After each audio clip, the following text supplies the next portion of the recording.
I said talk to me, damn it! Welcome to Watch Mojo, and today we're counting down our picks for the freakiest and most traumatizing scenes from the Child's Play franchise.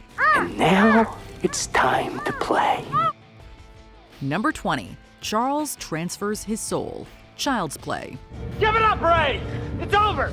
When you think of the Child's Play franchise, you undoubtedly think of Chucky running around and killing people. But the series opens with a different type of scare. Brad Dourif appears in person as Charles Lee Ray, a serial killer on the run from Detective Mike Norris. Ray is shot by Norris and transfers his soul into a good guy doll using a nasty bit of black magic. It's a well-directed sequence, with Dourif's creepy chanting accented by the booms and flashes of lightning.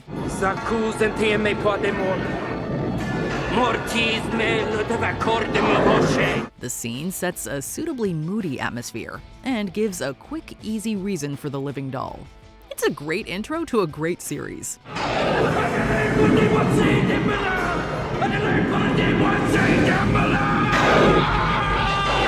Number 19. Chucky Fri Jill. Curse of Chucky. There he goes! I am not in the mood for this. Following a bizarre and divisive swerve into black comedy, the Child's Play franchise got back to its horror roots with 2013's Curse of Chucky. The first person on Chucky's hit list is Jill, the live-in nanny of young Alice. Jill is talking to her girlfriend Barb when Chucky appears, a horribly malicious look plastered on his plastic face. He proceeds to fry Jill with a bucket of rainwater and a power socket. The results are grisly and grotesque, and that look on Chucky's face will replay in our nightmares forever. Chucky is so back.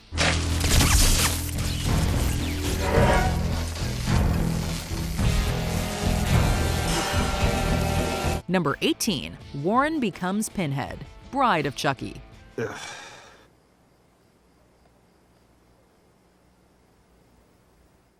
Now! Pinhead, Chucky. Two horror icons briefly converge in Bride of Chucky via John Ritter's Warren Kincaid.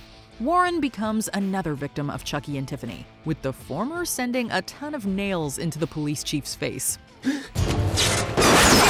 Unfortunately, this does not kill him right away, and he later makes a great jump scare when he barges out of the van's storage compartment. It's even enough to scare Chucky and Tiffany, and that's saying something. However, Chucky is quick to respond and stabs Warren multiple times in the back. It's a brutally violent and disturbing death, even for the standards set by this series. Why does that look so familiar? Number 17. Miss Kettlewell's Lesson. Child's Play 2. You've been very naughty, Miss Kettlewell. And speaking of brutally violent deaths, how about poor Miss Kettlewell? Chucky pays a visit to Andy's teacher as she's giving the young boy detention.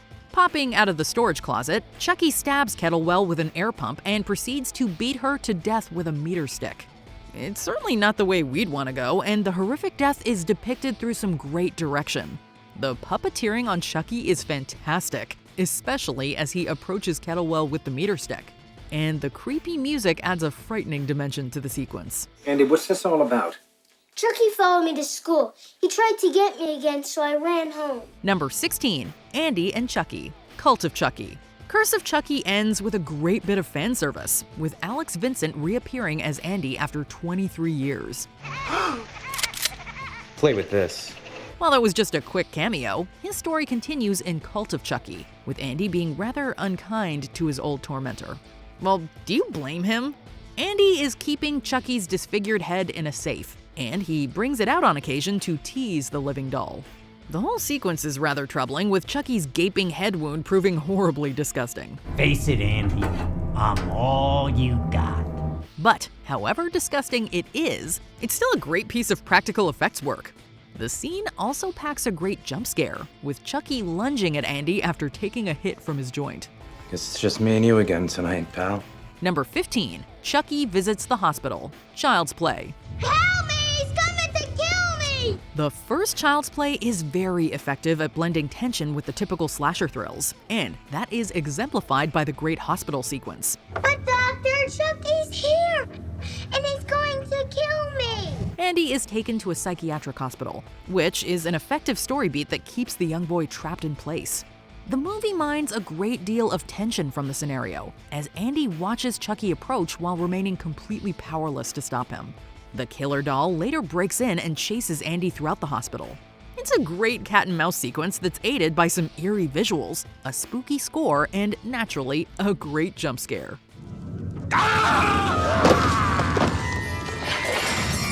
Number 14, Chucky Comes Alive, Bride of Chucky.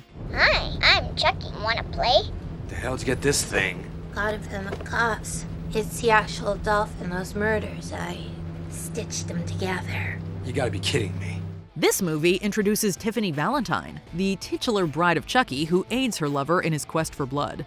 In one of the film's most effective sequences, Tiffany handcuffs Damien to the bed and places Chucky on her unsuspecting ex's chest. But when Damien makes an unfortunate comment about Chucky's manhood, the doll comes alive and shows the goth who's boss. Chucky goes full exorcist and spins his head 180 degrees to face Damien, which is a startling visual on its own, but it only gets worse from there, with Chucky using Damien's facial piercings as a makeshift weapon of sorts. It ain't the size that counts, asshole. We can't watch it without squirming. 10 years is a long time, Chucky. Besides, I was never actually with him. You know me. I'll kill anybody, but I'll only sleep with someone I love. Number 13, Ian Watches the Nanny Cam, Curse of Chucky. Hey Barb, check this out. Radio Shack, $450. Oh, and by the way, if you're watching this, I put it on your MasterCard. Ian has placed a hidden camera inside Chucky to spy on his cheating wife, and he later tries to use this hidden camera against Nika to prove that she's the killer. But he gets a dose of reality in the worst way possible. Ian switches to the camera's live feed, which shows Chucky slowly approaching him from behind. Ian realizes what's happening, but it's already far too late.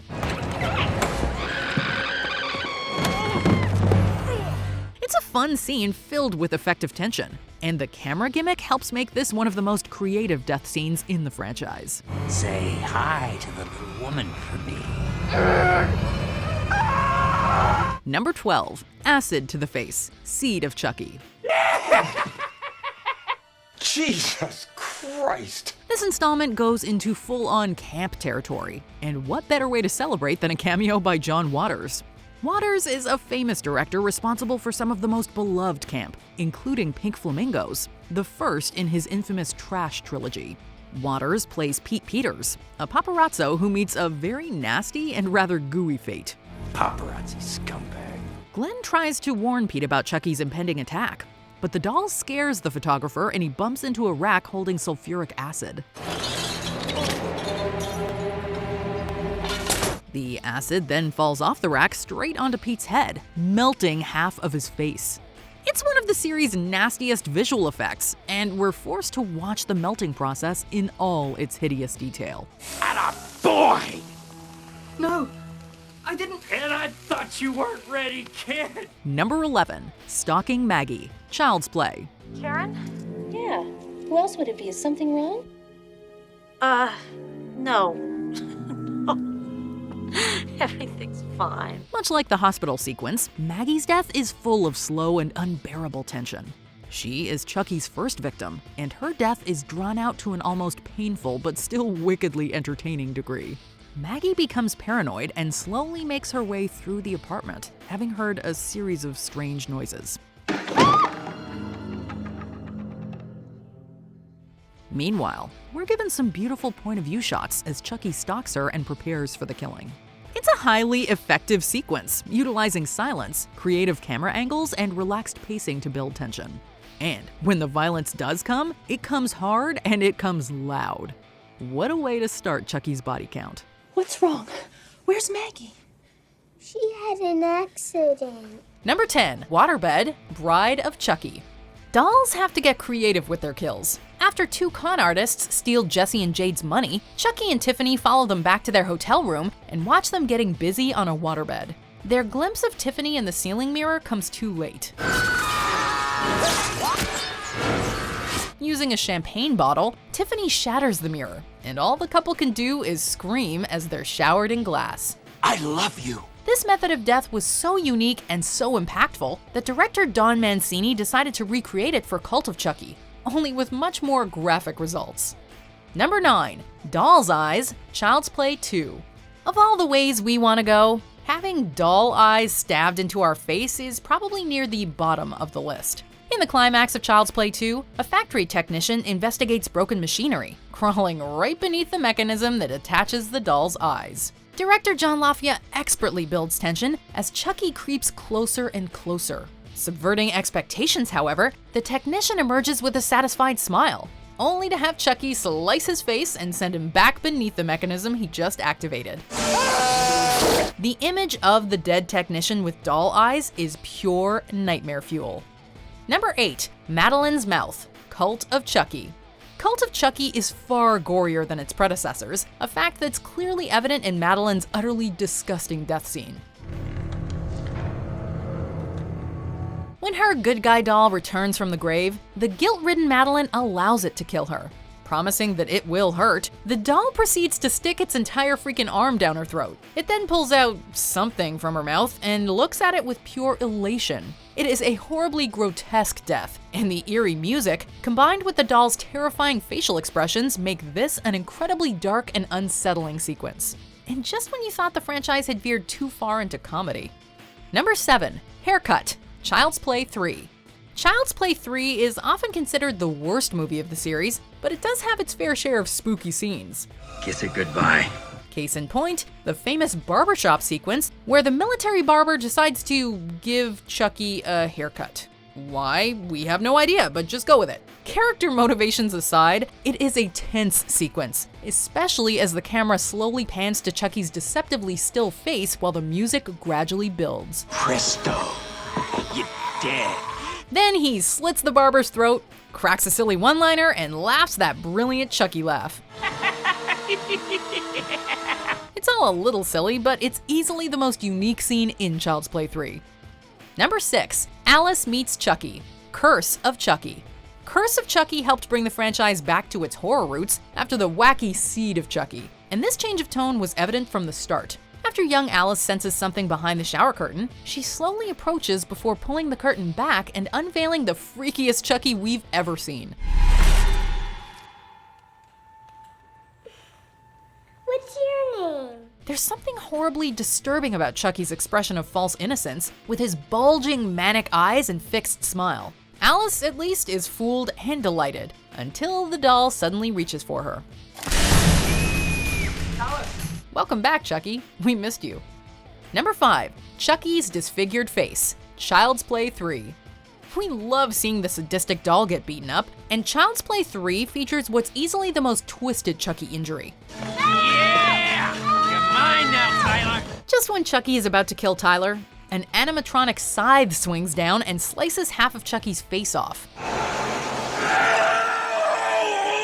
We then get to see the inside of his face, complete with tendons and moving muscles. It's highly detailed makeup work, perhaps even the best in the series, and Brad Dourif's anguished screams cut right to the bone. Of all his different looks, we think Two-Face Chucky is the scariest of all. Number 4. Strangling Matson, Child's Play 2. It's everyone's worst nightmare. You're driving when you realize there's someone in the back seat. Jesus.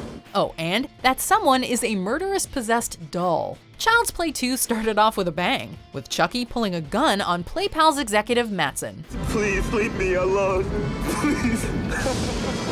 Chucky toys with him at first, shooting him with water to relieve the tension. But it's just a fake out. Once Matson looks into the rearview mirror, Chucky strangles him with a plastic bag while lightning flashes and rain pounds on the roof.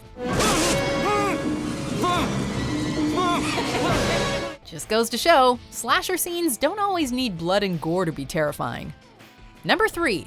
Burned Chucky, Child's Play. Like most classic slasher villains, Chucky never stays dead. We're friends to the end, remember?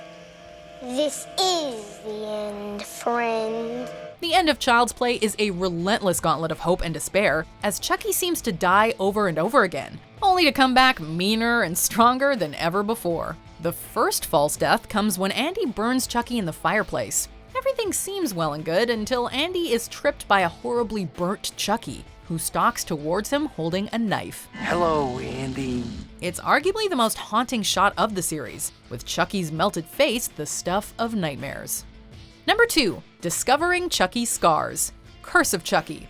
Curse of Chucky is arguably the best installment in the series since Child's Play, with a terrific blend of deep dread and visceral thrills. While looking for Alice in the attic, Barb comes across Chucky and curiously picks at the fake skin on his face, revealing the scars hidden beneath. It is an excellent piece of fan service as we finally see Chucky's signature scars again, but it's also a terrifying sequence that riddles viewers with anxiety and foreboding. We know that Chucky is going to reveal himself, we just don't know when. A gold medal to the person who can watch this scene without flinching or putting their fingers in front of their eyes. You have your mother's eyes. Before we continue, be sure to subscribe to our channel and ring the bell to get notified about our latest videos. You have the option to be notified for occasional videos or all of them. If you're on your phone, make sure you go into your settings and switch on notifications. Number 1. No batteries. Child's Play. A lot of people have a fear of dolls. Now just imagine if a doll turned its head 180 degrees and spoke to you without having batteries installed. That's exactly what happens to Andy's mom, Karen, and it is easily the scariest moment in the Chuckyverse. Hi, I'm Chucky. Wanna play? The way the scene slowly builds uneasiness, the sudden head turn, and the abnormally loud doll voice all combine to create an instantly memorable and chilling moment. It sums up just what makes Chucky so uncanny, and how he's remained so scary and relevant throughout the years. Which of these scenes freaked you out the most? Let us know in the comments below. Hi, I like to be hugged. Did you enjoy this video? Check out these other clips from WatchMojo, and be sure to subscribe and ring the bell to be notified about our latest videos.